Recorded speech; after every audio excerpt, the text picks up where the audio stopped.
Good morning students. आज की online class में आप सभी विद्यार्थियों का स्वागत है। लास्ट क्लास में बच्चों अपन पढ़ रहे थे लिपिड के प्रकारों के बारे में, और लिपिड के प्रकारों में अपन ने उसके जो दो प्रकार हैं, सरल लिपिड और संयुक्त लिपिड, उसके बारे में जानकारी ले ली थी। अब अपना जो तीसरे प्रकार जो है लिपिड का, वो प्रकार है व्युत्पन्न लिपिड।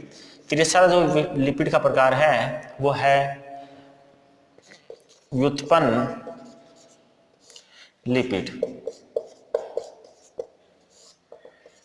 देखो बच्चों, व्युत्पन्न लिपिड क्या होते हैं? ये आपके जो सरल लिपिड होते हैं और जो संयुक्त लिपिड होते हैं। सरल लिपिड और संयुक्त लिपिड के जल अपघटन के परिणाम स्वरूप जो लिपिड आपके प्राप्त होते हैं, उन लिपिडों को अपन व्युत्पन्न लिपिड के नाम से जानते हैं। अर्थात जो सरल लिपिड होते हैं और संयुक्त लिपिड होते हैं, उनके जल अपघटन से प्राप्त होने वाले लिपिड व्युत्पन्न लिपिड कहलाते हैं। सरल लिपिड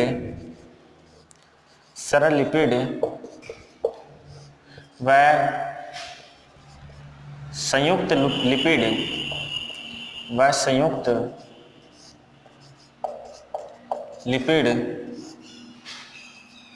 के जल अपघटन से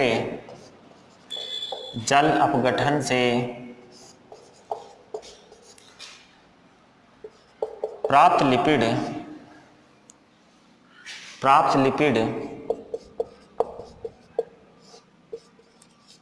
व्युत्पन्न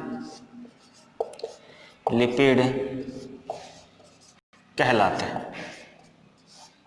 देखो बच्चों, सरल लिपिड और संयुक्त लिपिड के जो जल अपघटन की प्रक्रिया होती है, उस जल अपघटन की प्रक्रिया के परिणाम स्वरूप कई प्रकार के जो लिपिड हैं वो प्राप्त होते हैं। उनमें से कुछ लिपिडों की अपन बात करें तो अपने हैं वसा, अम्ल, एल्कोहल, मोनो तथा डाइग्लिसराइड है, स्टेरॉइड्स है, टर्फिन है, केराटिनोइड्स है। ये कुछ व्युत्पन्न लिपिड्स के उदाहरण हैं। दो तीन के अपन एग्जाम्पल यहाँ नोट कर लेते हैं।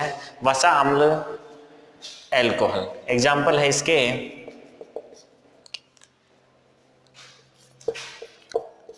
वसा, अम्ल, एल्कोहल, डाई तथा ट्राइग्लिसराइड, डाई तथा ट्राइग्लिसराइड, स्टेरॉइड है, टर्फिन है, स्टेरॉइड, टर्फिन, और एक है अपने केराटिनोइड्स।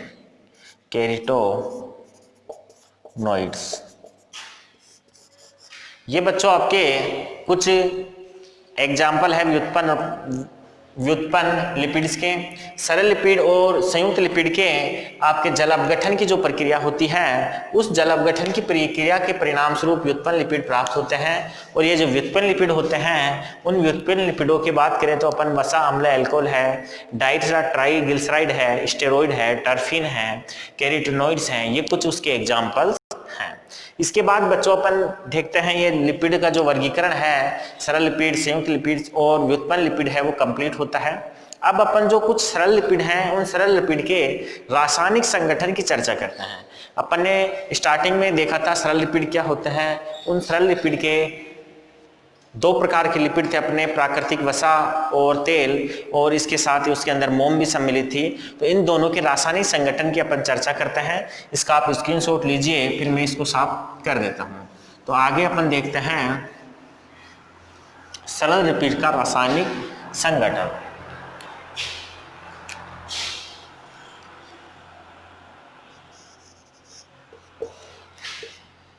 सरल लिपिड का रासायनिक संगठन। और सरल लिपिड में देखो बच्चों, अपन ने दो एग्जाम्पल देखे थे। पहला एग्जाम्पल उसका था वसा व तेल, और दूसरा था मोम। तो पहले अपन वसा और तेल के रासायनिक संगठन के बारे में अपन बात करते हैं। तो जैसा कि आपको पता है कि जो वसा होती है या जो तेल होते हैं, वो ग्लिसरॉल जो होता है, उस ग्लिसरॉल के लंबी श्रृंखला वाले जो ट्राइग्लिसराइड होते हैं, वसा अम्ल होते हैं, उनके क्या होते हैं, ये ट्राइग्लिसराइड होते हैं। अर्थात वसा या तेल जो होते हैं वो ग्लिसरॉल के लंबी श्रृंखला वाले ट्राइग्लिसराइड होते हैं, जिसकी चर्चा अपन ने की थी। ये लंबी श्रृंखला वाले वसीय अम्ल होते हैं, उनके ट्राई एस्टर होते हैं, जिन्हें अपन ग्लिसरॉल के नाम से जानते हैं। ग्लिसरॉल के लंबी श्रृंखला युक्त ट्राइग्लिसराइड ही आपके क्या होते हैं, आपके वसा या तेल होते हैं। ग्लिसरॉल के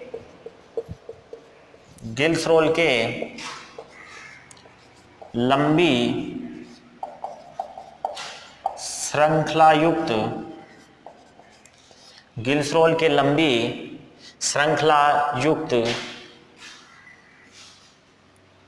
ट्राइग्लिसराइड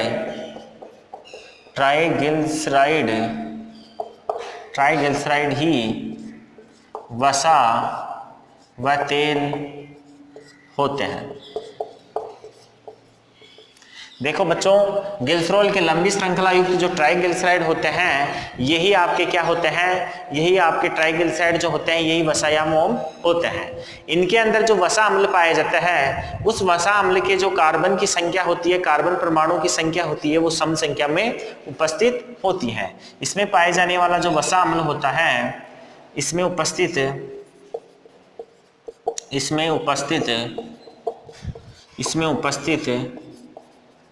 वसा अम्ल में कार्बन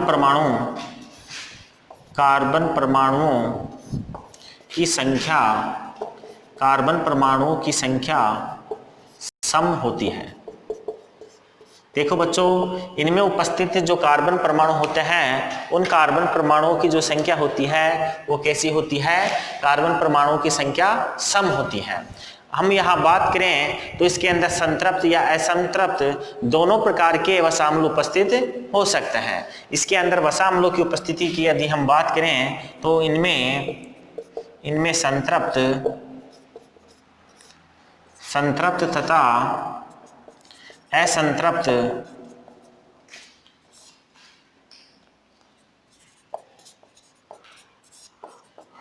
दोनों प्रकार के वसा अम्ल हो सकते हैं। संतृप्त वसा अम्ल भी हो सकते हैं या असंतृप्त वसा अम्ल भी हो सकते हैं। वसा अम्लों के अंदर जो कार्बन परमाणुओं की संख्या होती है, उनकी संख्या आपके सामान्यतः सम संख्या में वो पाए जाते हैं। और यदि हम यहाँ बात करें कि संतृप्त जो वसा होती है, संतृप्त जो अम्ल होते हैं, वो आपके कौन से वसीय अम्ल होते हैं, तो वो आपके कुछ एग्जाम्पल्स हैं, जैसे पोमेटिक अम्ल हैं और स्टेरिक अम्ल हैं, ये इनमें हो सकते हैं। तो अपन यहाँ नोट कर सकते हैं, संतृप्त अम्ल,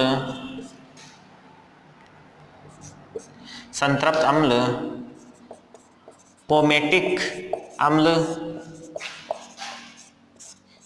व देखो बच्चों, संतृप्त अम्ल है वो या तो पोमेटिक अम्ल हो सकता है या फिर स्टीरिक अम्ल हो सकता है।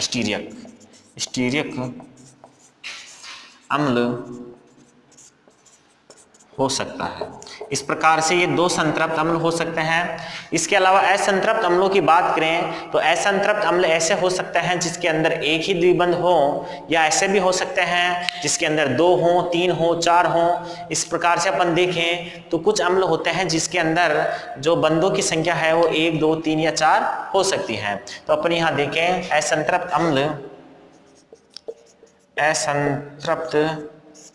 अम्ल कौन कौन से हो सकते हैं बच्चों, यहाँ पे अपन देखते हैं। तो यहाँ पे अपने ओलिक अम्ल हो सकता है, लिनोलिक अम्ल हो सकता है। ओलिक अम्ल,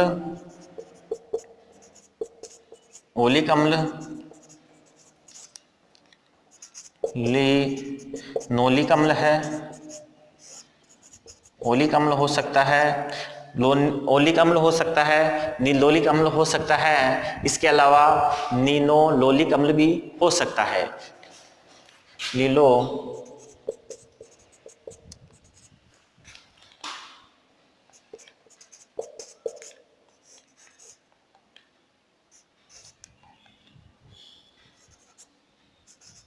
लिनोलिक अम्ल भी हो सकता है। देखो बच्चों, अगर हम यहाँ बात करते हैं तो ओलिक अम्ल जो होता है उसके अंदर एक द्विबंध होता है, एक द्विबंध होता है आपके किसमें, आपके जो ओलिक अम्ल होता है उस ओलिक अम्ल के अंदर एक द्विबंध होता है। लिनोलिक अम्ल जो होता है उसके अंदर दो द्विबंध होते हैं।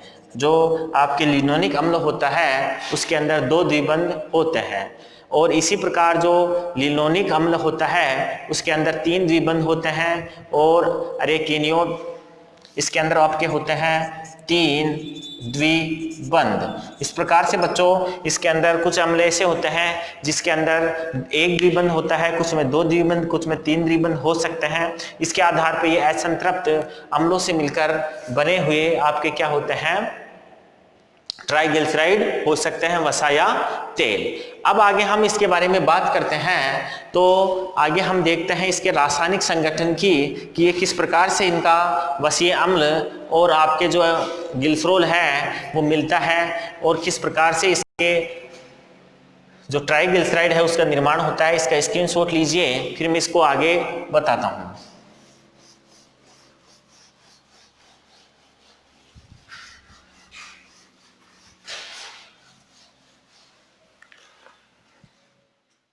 वो वसा आपके संतृप्त वसा ट्राइग्लिसराइड होती है। वसा जो आपके होती है वो संतृप्त वसा ट्राइग्लिसराइड होती है, और इसी प्रकार आपके जो तेल होता है वो तेल आपके असंतृप्त वसा ट्राइग्लिसराइड होता है। तो अपन सबसे पहले यहाँ वसा के बारे में बात करते हैं। वसा जो होती है वो संतृप्त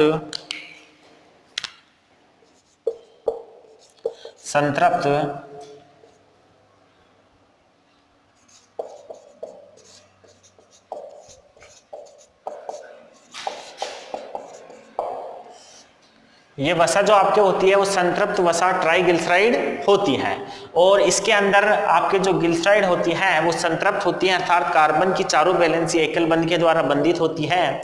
ऐसी स्थिति में यदि हम बात करें तो आपके जो वसा है वो वसा चतुष्क के रूप में व्यवस्थित होती है, और इसके अंदर चतुष्क की संरचना बन जाती है, जिसके परिणाम स्वरूप वसा जो होती है वो ठोस अवस्था में पाई जाती है। इसके अंदर वसा में कार्बन चतुष्क के रूप में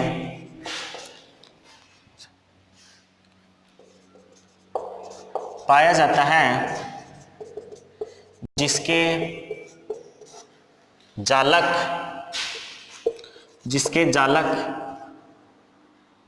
में पास आने से ये ठोस अवस्था में पाई जाती है। देखो बच्चों, जो आपके वसा होती है वो वसा ठोस अवस्था में होती है। इसका कारण ये है कि इसके अंदर जो कार्बन परमाणु होते हैं वो चतुष्क के रूप में होते हैं, कार्बन परमाणु पास आ जाते हैं, रिक्त स्थान कम होता है, जिसके कारण वसा जो होती है वो वसा कैसी होती है, वसा आपके ठोस अवस्था के अंदर पाई जाने वाली होती है। दूसरी बात हम करें तो जो वसा होती है वो वसा आपके संतृप्त वसा ट्राइग्लिसराइड होती है। इसके अंदर जो अम्ल होते हैं, वसा अम्ल जो होते हैं वो संतृप्त रूप में पाए जाते हैं। दूसरी अगर हम तेल की बात करते हैं तो जो तेल होता है उस तेल के अंदर ये असंतृप्त वसा ट्राइग्लिसराइड होते हैं। ये कैसे होते हैं, ये असंतृप्त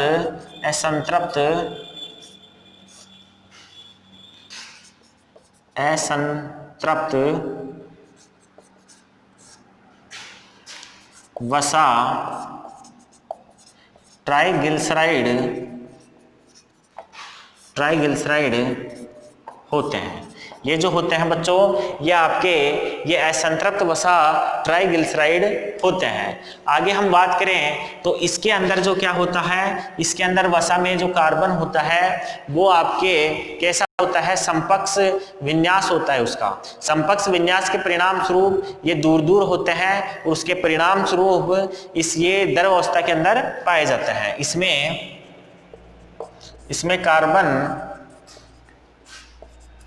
समपक्ष विन्यास में होने के कारण ये द्रव अवस्था में पाई जाती है। समपक्ष विन्यास होने के कारण ये किस अवस्था में पाई जाती है?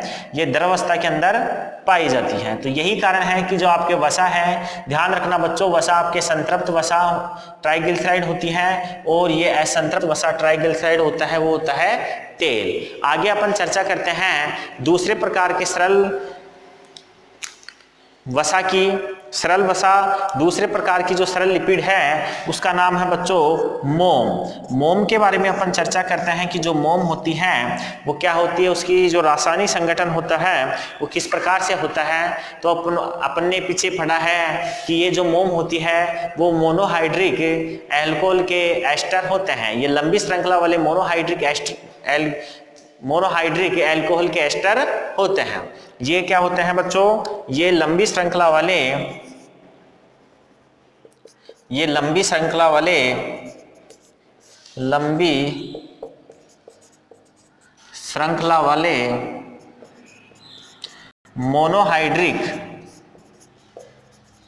मोनोहाइड्रिक एल्कोहल के एस्टर होते हैं। इसके अंदर अल्कोहल की मात्रा एक ही होती है, एक से अधिक अल्कोहल नहीं होता है। जबकि मोम के अंदर आपके ट्राई अल्कोहल की संख्या 3 होती है, इसलिए वो ट्राई एस्टर होते हैं। इसके अंदर लंबी श्रृंखला होती है और ये जो होते हैं कैसे होते हैं? ये मोनोहाइड्रिक एल्कोहल के एस्टर होते हैं। देखो बच्चों, इसमें जो वसा अम्ल होता है उस वसा अम्ल में कार्बन की संख्या 14 से लेकर 36 परमाणु तक हो सकती है। इसमें उपस्थित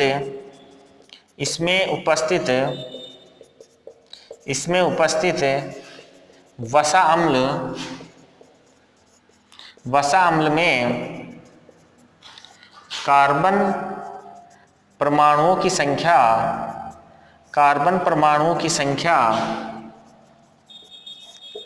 14 से 36 तक हो सकती है।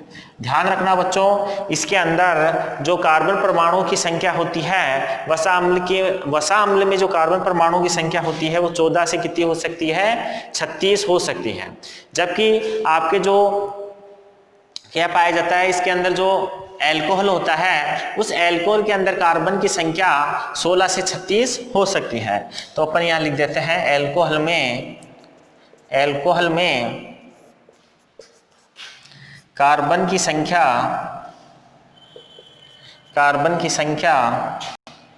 16 से 36 हो सकती है। कार्बन की संख्या इसमें कितनी हो सकती है? इसमें कार्बन की संख्या 16 से 36 हो सकती है। इसके बाद हम बात करें तो आपके जो मोम होती है वो मिश्रित एस्टर होती है। मोम कैसी होती है? मोम मिश्रित एस्टर होती है। मोम मिश्रित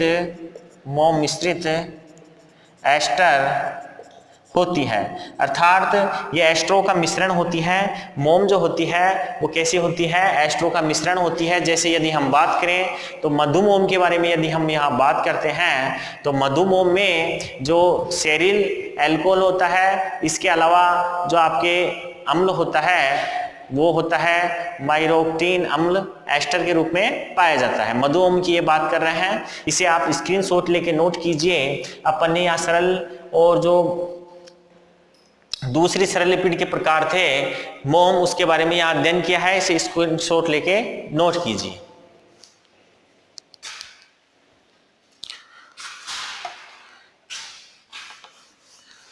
चलिए बच्चों, इसके बाद अपन देखते हैं लिपिड के उपयोग। लिपिड कहाँ कहाँ पर उपयोग में आती है, अपने क्या क्या काम में ली जाती है, उसके बारे में अपन देखते हैं।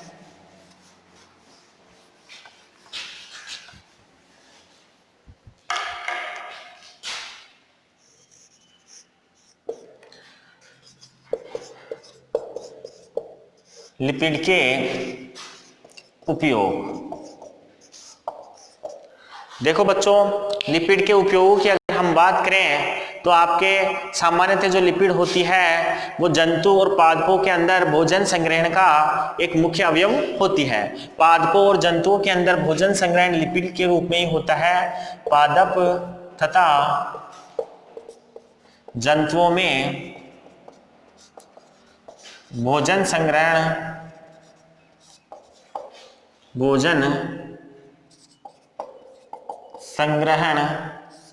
का मुख्य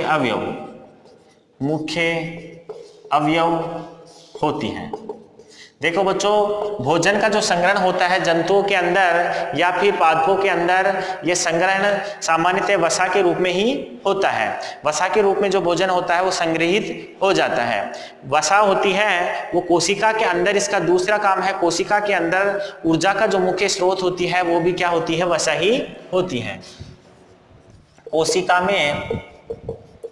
कोशिका में ऊर्जा का मुख्य स्रोत। देखो बच्चों, वसा जो होती है वो आपके कोशिका जो होती है, उस कोशिका में वसा उसका मुख्य स्रोत होती है किसका, ऊर्जा का। इसके अलावा बात करें तो जो फास्फोलिपिड के बारे में अपन ने पढ़ा था, वो फास्फोलिपिड कोशिका का संरचनात्मक कार्य करती है। इस हिसाब से हम कह सकते हैं कि फास्फोलिपिड कोशिका का संरचनात्मक घटक होती है। फास्फोलिपिड जो होती है, फास्फोलिपिड कोशिका का संरचनात्मक घटक होती है। संरचनात्मक घटक क्या होती है बच्चों, फास्फोलिपिड कोशिका का संरचनात्मक घटक होती है। इसके अलावा यदि हम बात करें तो एंजाइमों को जो सक्रियण होता है, उस सक्रियण के अंदर भी आपके लिपिड महत्वपूर्ण भूमिका निभाती हैं। एंजाइमों के सक्रियण में उपयोगी है। एंजाइमों के अंदर जो सक्रियण की प्रक्रिया होती है, उस सक्रियण की प्रक्रिया के अंदर जो लिपिड होती है वो महत्वपूर्ण कार्य करती है। शरीर में हार्मोनों का जो संश्लेषण होता है उसमें भी लिपिड महत्वपूर्ण कार्य करती है। तो अपन लिख देते हैं हार्मोन के संश्लेषण में भी जो लिपिड होती है उसका उपयोग होता है। इसके अलावा यदि हम बात करें तो हमारे शरीर के अंदर जो ऊष्मारोधी होती है, यांत्रिक सुरक्षा का जो काम होता है, ये काम भी किसके द्वारा किया जाता है, लिपिड के द्वारा किया जाता है। शरीर की यांत्रिक सुरक्षा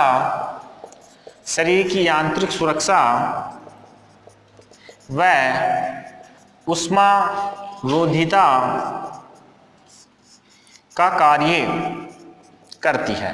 देखो बच्चों, हमारे शरीर में ऊष्मा का रोधिता अर्थात शरीर के जो टेम्परेचर है वो फिक्स बना रहता है 37 डिग्री। वो 37 डिग्री बनाए रखने में आपके वसा काम करती है। इसके अलावा यांत्रिक सुरक्षा का काम करती है। चोट लगती है, आघात लगता है तो उस दौरान हमारे शरीर को यांत्रिक सुरक्षा देने का जो काम होता है वो वसा का ही होता है। तो इस प्रकार से अपन ने यहाँ पे वसा के 6 कारक 6 उपयोग देखे हैं। इसे आप स्क्रीनशॉट लेके नोट कीजिए और उसके बाद आज क्लास यहीं तक रहेगी। नेक्स्ट क्लास में अपन पढ़ेंगे अगला टॉपिक। थैंक यू, धन्यवाद।